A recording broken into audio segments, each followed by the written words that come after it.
Hey, students, this is Professor Gore. Welcome back. This is the second to last lecture in Module 2. And so what I'll be covering in this lecture is George Washington's presidency. And then the last lecture, Module 2, I'll cover John Adams' presidency and kind of come back and talk about Native American conflicts that take place in the 1780s and 1790s. And then with Module 3, we'll pick up with Thomas Jefferson and James Madison's presidency. So basically, last lecture we had talked about the Constitutional Convention and how that ultimately was a success. It was tough to get 9 states out of 13. And if you remember, you had two different factions of Federalists and Anti-Federalists that were divided. The Federalists obviously supported the strong federal government and supported the American Revolution, while the Anti-Federalists were against it. And so ultimately how they really convinced the states, some of the states that were divided, to ratify it is saying that they were going to pass a Bill of Rights guaranteeing individual liberties and so forth. And so if you don't realize how important that the Bill of Rights is, go live in a country where you don't have those freedoms, and you'll quickly realize how blessed you are to live in a country with freedom of speech, freedom of religion, freedom of the press, freedom to assemble, right to bear arms, states' rights, among other things, not having to house soldiers in your home unless there's a time of war, other conflicts, right to a speedy trial, right to a fair trial by jury of your peers, and other things. So the Bill of Rights are very important, and so you would cover those a lot more in depth in a government class that you would take. And so let's talk about what actually the country is encountering when the Constitution actually goes into effect. George Washington is the only unanimous elected president in the Electoral College in American history.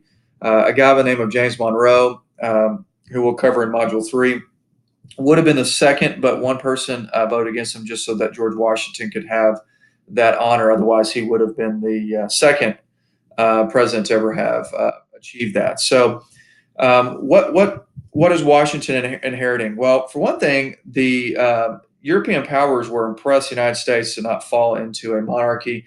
They just knew that George Washington would seize power when he got the chance, and were extremely impressed with his humility that he actually went back to his farm until he was called into service in 1789 to serve as the first president of the United States. So he gained major respect as a result of that.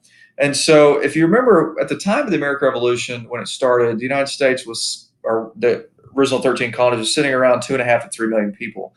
But by 1789, it's jumped up to about 4 million estimated population. And really, there's a couple of reasons why the United States is growing so rapidly. And our population was doubling every 25 years, which really is incredible. One is good old-fashioned natural reproduction. American families were large. They were moms and dads were having lots and lots of kids. And so you had big families, particularly because the majority of the population were farmers. You needed children to help out on the farm. And also because of death rates and so forth, you didn't know if your children were going to make it to adulthood. So it was very common for parents to bury, if not one child, at least multiple children, either in infancy or before the age of 5, just because of the health conditions at that day and age. The other reason why the population is growing every 25 years, as you can imagine, is immigration. And so immigration will be a big trend throughout U.S. history, and one that we'll talk about more in depth in both U.S. History 1 and U.S. History 2. So one of the things that's also happening is in the 1790s, the United States is starting to experience the first phase of the Industrial Revolution. We'll cover that much more in depth in Module 3. We have a whole lecture on the first phase of the Industrial Revolution. But Great Britain had encountered it first because they were the first ones to invent the steam engine. And so the United States is going to eventually have a steam engine of its own when a British immigrant by the name of Samuel Slater memorized how to make it and immigrated to Rhode Island in the 1790s. So anyway, the United States is going to start experiencing the Industrial Revolution itself a little bit later than Britain. But by 1900, the United States is going to be arguably the most powerful industrial producing country in the world, other than maybe Britain or Germany. So if you look right here, this is North America in 1783 at the end of the American Revolution. You look at the map. Maine, there's some territory up in northern Maine that is disputed. There's some territory and the southern half of Mississippi and Alabama that's disputed. But for the most part, south of the Great Lakes, east of the Mississippi River, and north of Florida, the United States controls. So that's pretty impressive that the United States claimed that. So when Washington was inaugurated, it's a big deal. He was inaugurated in April of 1789 versus January, and we'll see in U.S. history too why they moved the inauguration date up to January of the inauguration year. And so because Washington, D.C. was not built yet, the first capital was actually in New York City. And so what was going to happen is New York and Philadelphia were going to alternate between which one was going to be the capital. And eventually they built a whole new capital city just down the Potomac River from where George Washington lived at present-day Washington, D.C. So here's problems that George Washington's going to face. And he faced some of the greatest challenges any American president has ever faced in our history. One is that we're absolutely broke. And not just, in debt to ourselves and can print paper money. There wasn't much paper money back then. And so we were in debt to our ears in gold and silver to other countries. States were in debt tremendously, which was one of the causes of Shays' Rebellion. And you also had new Western territories wanted to become states. Thankfully, the Northwest Swords in 1787 handled how you make them states. Our military is small, really non-existent. And so we don't really have a continuous large standing army really until the World Wars, because as soon as the war ends, our military almost always shrinks. And really, people didn't know how to lead a nation, in the sense that this is new for them the first time. They had none of them really had any experience in leading a national government. They had experience leading a state government or a colonial government, but never a national government. And so thankfully, George Washington is going to kind of assemble an all-star team for his cabinet, which is going to help him out tremendously. So George Washington, a lot of the stuff that he did, and really kind of a truly great American, and he certainly had his faults, like any president, but he established that he was going to be referred to as Mr. President, not any extravagant title that John Adams wanted to lay on him or give him or whatever when he was vice president. But he also is going to set a precedence for just serving 2 terms, which is a good thing. And had he not set that precedence in his 3rd term, he probably would have died of pneumonia anyway. So he'd have been the first president to die in office. And he made it kind of where the president sets their own personal style. You'll see that presidencies throughout U.S. history take the persona, so to speak, of the personality of whoever's holding the office. Cabinet's going to be appointed by the president, and they're going to advise him. And oftentimes, successful presidents will have good cabinets, and unsuccessful presidents will not. And so you got to have a good team around you. The vice president was really there in case the president gets killed or dies. John Adams called it the most insignificant office in the country, which pretty accurate. They're just there to break ties. In the U.S. Senate, which John Adams broke more ties than any other vice president in American history. Also, the Senate was much smaller at that time, so he would have had a greater chance of having a tiebreaker. President's also going to act independent from Congress. Washington sets that precedence, which is kind of cool. And Congress relies on the advice of the president, not always, but and sometimes in American history that will be the case. And serve 2 terms.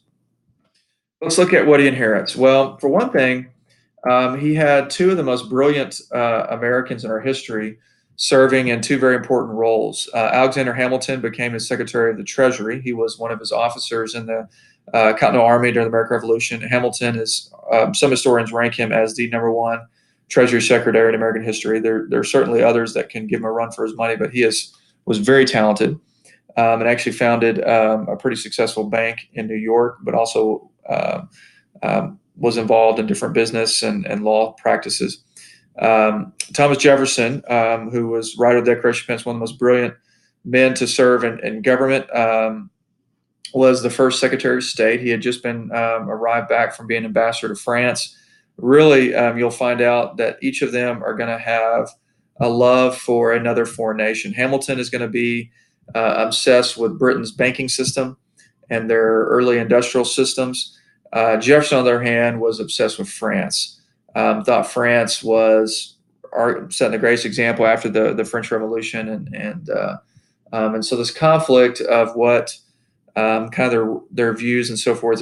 George Washington is going to kind of be like a recess teacher, trying to break up a fight that's constantly happening because of disagreements between the two of them. So the Federalists, which was the first political party in American history who supported the Constitution being ratified, they were held majorities in the Congress.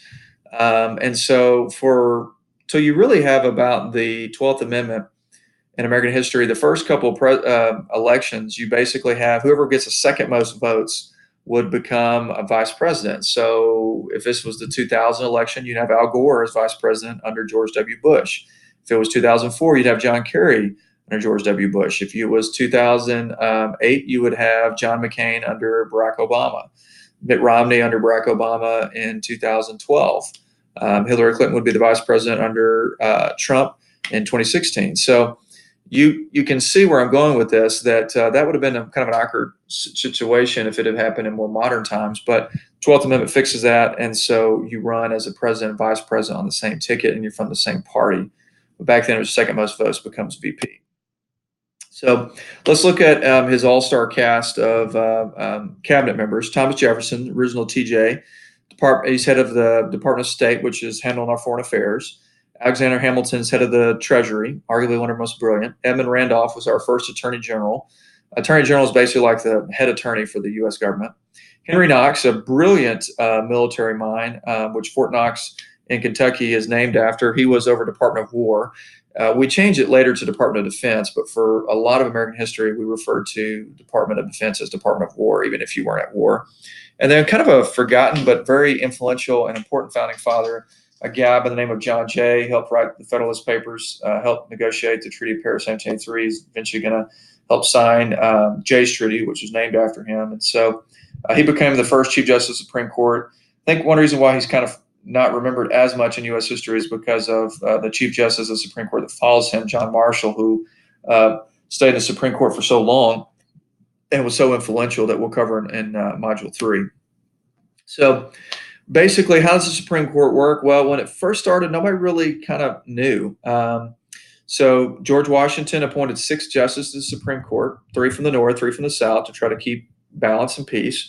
And there was a Judiciary Act of 79 that created lower courts to assist the Supreme Court. So not to get too much in depth in this, because you would cover this more so in a government class, but the Supreme Court doesn't have to hear every case. They pick and choose which case they want to hear from a lower court. And so if you wanted to appeal something all the way to the Supreme Court, you'd eventually have to go to appeal all the way up to a regional court, which is above the state level, which is several states are in regions.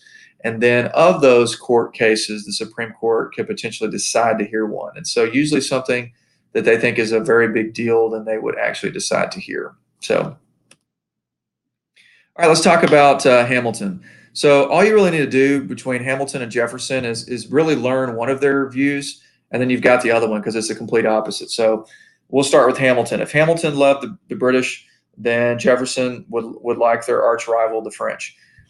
If Hamilton wanted the United States to become an industrial juggernaut, Jefferson would want us to become a farming, agricultural juggernaut. And interesting enough, we become both. Hamilton liked debt so long as you paid it back, and he wanted us to take on more debt so that we could get approved for more loans to help grow our infrastructure and grow our economy. And Jefferson did not like that. He hated debt and thought that you shouldn't do it unless you had cash for it. And so that's where one of the reasons why they disagree. Hamilton favored a national bank because he created it, and Jefferson adamantly opposed it. Hamilton believed that if it's not specifically prohibited in the Constitution, then you can do so.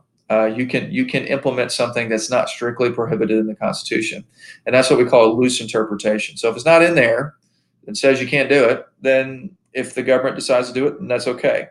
Jefferson, on the other hand, if it's not specifically allowed in the Constitution, then it's not up to the federal government, and that should be something handled at the state level.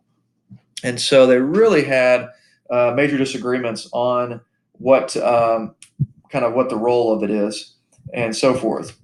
Okay, so one of Hamilton's kind of his main idea, if you ever had a chance to read it, probably pretty boring, but the report on manufacturers was one of the things that Hamilton produced that Washington ended up implementing. It's basically would put tariff protection on U.S. industry. So let me explain what that is. A tariff is a tax on imports. Okay, so goods being sold from a different nation, brought into the United States, okay, they would have extra taxes on them. In fact, tariffs was the main source of revenue for the U.S. government until the United States government implements income tax with the Sixth Amendment or 16th Amendment in the early 1900s under Woodrow Wilson's presidency. So tariffs were designed that if you had, let's say, British goods coming in, if they had a higher tax on those, in theory, it would make them cheaper than the cost of the American good. And so then American consumers would be more likely to buy American products. So let me explain why this was implemented, because you got to understand economics to understand why they would push for these tariffs. Britain, who encountered, or I don't know if you want to call it, but created the first industrial revolution because they invented the steam engine. They had coal access very easily, and it was closer to the surface of the soil.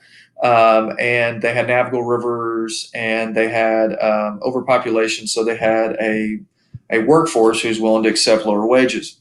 So it was, let's just use textile factories as an example. It was cheaper for the British to buy American cotton grown in the South, thanks to slave labor, ship it across the Atlantic, make it in the British factory by British workers, and then ship it back across the Atlantic, and they could still offer that clothing item made out of cotton from the United States for cheaper than the same clothing.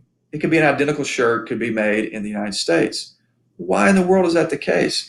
It's because Britain had a much larger population, and those workers were much more desperate for work, and they agreed to work for lower wages. And it's because wages were much lower in Britain that they were able to undercut American textile industries and other industries in terms of price, because American workers wouldn't accept that low wages because they weren't as numerous as the British at that time. And so that's why Hamilton wanted higher tariffs, so that way it would, in theory, protect American industries. Okay. Now, a lot of Southerners who weren't involved in industry argued against that, particularly Jefferson, because they're like, well, if